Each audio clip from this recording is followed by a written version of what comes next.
Hey, let's get on to the most serious issues of the day. Christopher Wray, who originally was the personal attorney of Shamu El Jefe Chris Christie in Bridgegate, kept Chris Christie's phone in a safe, would not release it so we could find out who was lying. Chris Christie's surrogates or Chris Christie. We know that Shamu was lying. He recommended him to then President Trump as FBI director. What a lousy choice that was. And here was Christopher Wray yesterday during a hearing warning America that we are in a dangerous time because security has not been prioritized. What has now increased is the greater possibility of one of these foreign terrorist organizations directing an attack in the United States. We haven't seen evidence that it's actually happening yet, but what we have seen is, and I listed them off in my opening remarks, one terrorist organization after another calling for attacks. So we should wake up. It is a time to be concerned. We are in a dangerous period. Now, Justin Ellick, he says it's a time to be concerned. It is a dangerous period. And what does the mayor, Eric Adams, continue to say, even with all these warnings now from the FBI? We believe the borders should remain open. That's the official position of this city. Now, again, I ask anyone to produce the paperwork that says the official position of the city of New York is that we support open borders. I've yet to have anybody come forward, but remember, Eric Adams' complexion is his protection. You would think the media would be hammering him on that. Where's the paperwork? But they don't. Then here was the FBI director yesterday responding to a question about detecting potential terrorists getting through the border or who are living amongst us. So is the FBI able to track all threats and prevent these individuals from conducting an attack on U.S. soil? I couldn't say that we were able to detect all individuals. With the people that we know about, as Secretary Rumsfeld used to say, the known, we're quite good at together with our partners. But it is the unknown that I worry about quite a bit. And you should, because they're coming across the border every day. They have an easy pass from Joe Biden, from Kathy Crime Wave Holcomb, and from Eric Adams. Now, defending us here in New York City is the counterterrorism group of the NYPD. Recently, John Miller was asked to leave. I never liked John Miller, but he was good at his job. And he was replaced by Rebecca Weiner. I want to tell you, after listening to her interview on the 5 o'clock roundtable discussion and a cross-examination by Governor Pataki, we are in trouble. So our public safety partnership with federal agencies absolutely allows us to deal with any kind of security issue related to all people in the city. Federal agencies. Wouldn't that include ICE, the Immigration Naturalization Service, created after the attack of 9/11, when we recognized that people were coming in not only illegally, but legally, with work visas, travel visas, education visas, and overstaying their visas. That's what the hijackers of the planes used to then crash the planes into the World Trade Center and the Pentagon. Yep. They were here illegally, but overstayed their visits. That's why we created ICE. But people have to understand that in sanctuary cities and sanctuary states, again, there are no laws that establish that on the books. It's just a proclamation that ICE is not welcome. Gang members are, but not ICE. Remember what Andrew Evil Eyes Cuomo, King Cuomo II, the son of Mario Faccia Brutta Cuomo, King Cuomo I, said over and over and over, and I think he still says it as he's trying his political comeback. New York State is the state that says we will not cooperate with ICE. They're a bunch of thugs. He politicized ICE. They're a bunch of thugs. We said we will sue them if they violate any criminal laws in the state of New York. Now, that was Cuomo. His adversary, his dad's adversary, George Pataki. Thank God he won 3 times, 12 years. And listen to his observations based on the statements made by the NYPD head of counterterrorism, Rebecca Weiner, by the way, who oversees a department now that at one time had 1,000 members housed in the Bush terminal that has anywhere near those numbers. They will not define how few they have because there's been depletion in the police ranks. You know we're really more vulnerable than ever before. Here's former Governor George Pataki. But what about the people who are here? What do we know about them? And, we're not allowed to work with ICE because we're a sanctuary city and state. So what do we know about the 110,000 who have come here? We know nothing. We know absolutely nothing. We don't know their names. We don't know that they have papers. We know they're not vaccinated, no medical checks. We don't know if they were bad hombres in their country of origin or if they committed crimes here. We don't know jack diddly squat about them. And if they are potentially members of terrorist cells.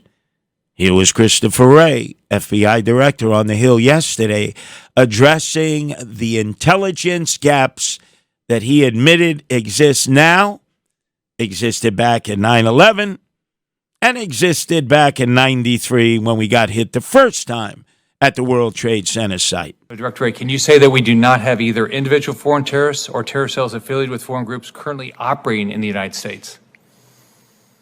Well, we're not tracking that, but again, I point back to what it is. The gaps in our intelligence are real, and it's something that we have concerns about. The gaps are real. When are we going to finally close these gaps? 1993, we're asleep at the wheel. Clinton was president. Dinkins was mayor. Thank God he was in Japan. Ray Kelly was the police commissioner and held it down. When led by their spiritual advisor, Sheikh Omar Abdel Rahman, the blind-eyed Santa Claus hat-wearing imam of hate, they almost took out the two towers. Ramzi Youssef, when he was being flown back after being captured by the FBI, trying to escape in the Philippines when he was planning another attack. They asked him, why, Ramzi? Why the World Trade Center? He said, because it's where we could kill the most Jews all in one opportunity. Not Borough Park, not Crown Heights. He was asked about, no, too spread out. We know that the World Trade Center site is the epicenter of capitalism, and we know all the Jews work there. This was his thought in 93. He's in the bowels of Florence, Colorado, the Supermax, forever.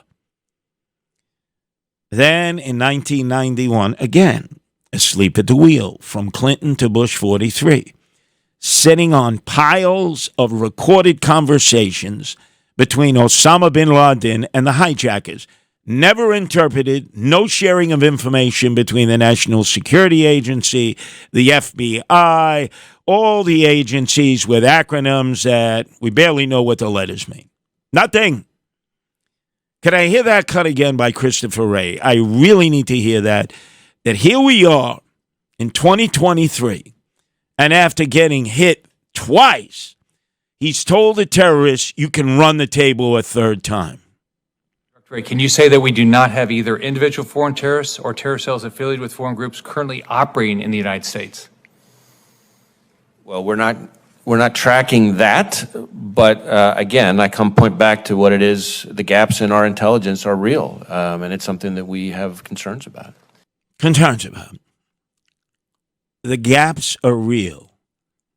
Imagine you're Ahmed in some cave in Yemen or Afghanistan, and you have a blood feud going on with the United States because we took out your family of three-eyed cousin fornicators somewhere, and you've pledged yourself to jihad. You want to get on the Paradise Express, zoom yourself off to Allah's side, and have sex with 72 virgins. Wow. You know that we're ripe and we're vulnerable. So now, the counterterrorism group, 1,000 strong at one point, under Rudy and at that time Carrick, and then eventually with Bloomberg and Kelly for 12 years, I might add. 1,000 strong, housed in the Bush terminal, are no more. You know how we know that? Because Eric Adams, blabbermouth, told that to our own Sid Rosenberg, that everything that was put into place has been dispersed, has been broken up, and reassigned. You schmuck, you putz. Instead of having 5, 6 officers standing in front of the Empire State Building or standing at a particular location at Grand Central, we want to better deploy our officers. And we've had a massive shift in the deployment of officers. A massive shift in the deployment of officers. So, baby, basically telling Ahmed in that cave in Yemen and Afghanistan, because we know they listen too. Everybody listens to Sid Rosenberg in the morning, that we don't have the counterterrorism NYPD unit like we used to have. We've reassigned them into other departments of the NYPD. What an idiot. What an idiot this mayor is. Well, let's flip the script and go out to Huntington, where on Friday night, O'Reilly and Sid put on a great two-man show at the Paramount. But Sid informed us of a patriotic diner, not Jewish, Greek, who is getting blowback because he supports the state of Israel. After the atrocities of October the 7th, Pete knew he needed to stand with Israel and to support bringing the hostages home. What he didn't know was, A, he'd lose 40% of his customers, 2/10 of his employees would walk out, DoorDash dropped him because the drivers would not pick up from his diner because of the Israeli flags and pictures of the hostages, and the town is pressuring him to tone it down. Let me say this, Huntington, F you. I concur, and I did concur with Sid. We both double-teamed it on the most powerful radio station in the nation by day, the most powerful radio station, WABC, at night globally. And this was the Greek diner owner, Pete Kavilas, response to Sid this morning on his show. Because of you and the Jewish support that we got here on Long Island, I'm going to cry, bro. I'm going to cry. It's too early in the morning. But, I mean, people have shown out in droves. We can't even – we're a little coffee shop, family run. We're like 7 to 10 people in there. And all of a sudden, 400, 500 people are waiting outside. I love it. And we're like, Jesus Christ, we haven't slept in 4 days. The Golden Globe Diner. Continue to patronize it. You may not be able to do many things in this battle of good versus evil. The preservation of the Western civilization that's once again being threatened by all of our enemies through Israel and the United States. But support that Greek diner owner because he took a stand and the town of Huntington told him to tone it down. F you, town of Huntington.